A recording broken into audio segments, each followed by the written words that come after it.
Ya,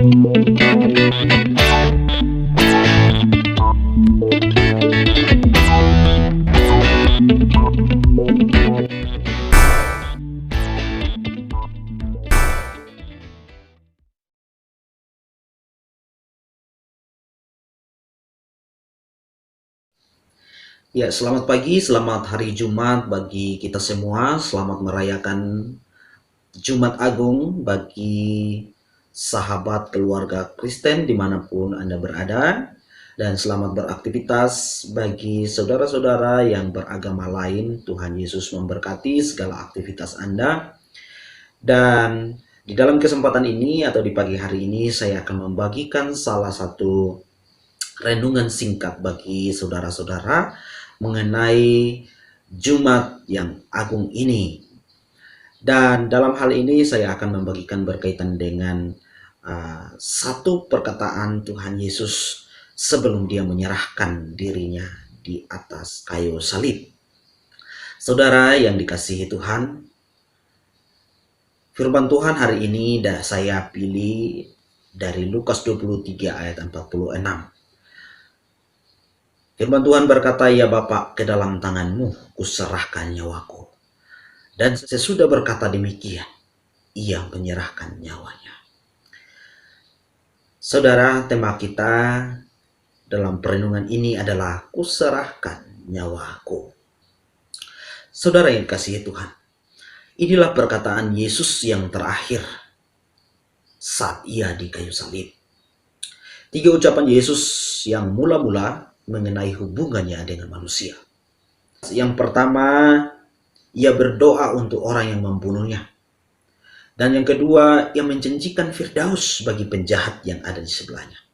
Dan yang ketiga, ia menyerahkan ibunya kepada sahabatnya, atau bisa dikatakan kepada keluarga Allah. Dan 3 ucapan berikutnya berhubungan dengan pekerjaan keselamatan bagi manusia. Dia mengatakan, "Allahku, ya Allahku, mengapa engkau meninggalkan aku?" Kata ini merupakan penderitaan Yesus yang paling dalam untuk menebus manusia. Dan yang kedua adalah aku haus. Ini menyatakan penderitaan secara jasmani. Dan yang ketiga yang adalah sudah selesai. Ini menyatakan bahwa pekerjaan Yesus mengerjakan karya keselamatan telah selesai. Dan perkataan yang terakhir, yang ketujuh ini, dia berkata, "Ya Bapa, ke dalam tanganmu kuserahkan nyawaku." Dari sini saudara, kita melihat bahwa Yesus yang menyerahkan dirinya. Segala penderitaan, segala pukulan, segala tikaman yang diberikan oleh manusia tidak membuatnya menjadi lemah, tidak membuatnya menjadi mati. Tetapi di sini kita melihat bahwa dia yang menyerahkan nyawanya.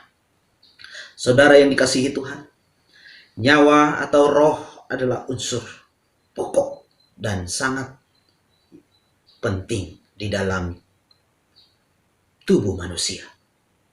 Kehidupan seseorang ditentukan oleh nyawanya.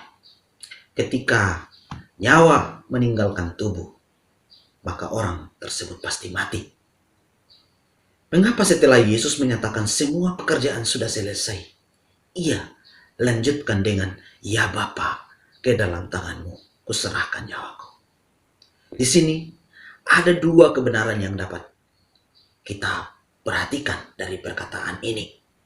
Yang pertama, bahwa tidak ada satu kekuatan pun di dunia ini dapat mengambil nyawa Yesus.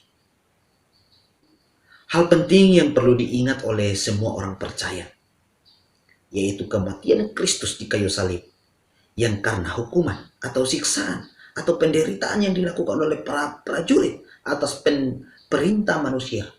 Tetapi karena pekerjaannya di dunia sudah selesai, dan karena ia telah menyerahkan nyawanya ke dalam tangan Bapa. Jadi kenyataan ini dapat kita lihat saat orang-orang atau ahli Taurat dan orang Farisi sering mencarinya untuk membinasakan, namun tidak pernah dapat menangkapnya. Misal saat ia mengajar di rumah ibadat di Nazaret, karena kemarahan mereka berusaha menghalau ke tebing dengan maksud membunuhnya, namun tidak berkuasa membunuhnya. Kita bisa lihat di dalam Lukas 4 ayat 29. Dari sini kita melihat bahwa Kristus adalah Tuhan. Dia adalah Sang Pencipta. Dia adalah pemilik dan penguasa baik di dunia maupun di surga. Seperti yang ia katakan dalam Matius 28 ayat 18. Kepadaku telah diberikan segala kuasa di surga dan di bumi. Artinya tidak ada seorang pun di bumi ini dapat mempengaruhi atau menguasai Yesus, termasuk manusia yang adalah ciptaannya.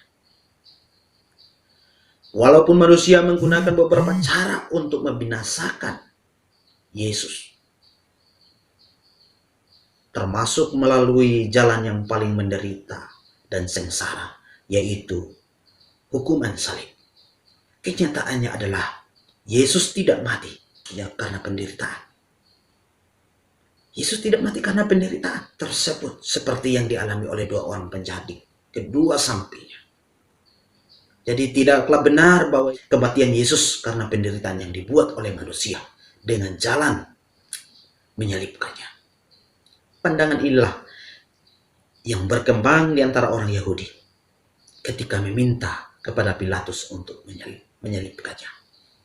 Dan yang kedua adalah hanya Yesus yang berkuasa menyerahkan nyawanya kepada Bapa. Saudara, kata serahkan dalam bahasa aslinya adalah istilah yang digunakan khusus pada waktu seseorang menyerahkan uangnya kepada pemegang uang yang paling bisa dipercaya. Yesus dengan kehendaknya sendiri menyerahkan nyawanya. Dalam Yohanes 10 ayat 18 ia berkata, Aku memberi nyawaku, tidak seorang pun mengambilnya daripadaku.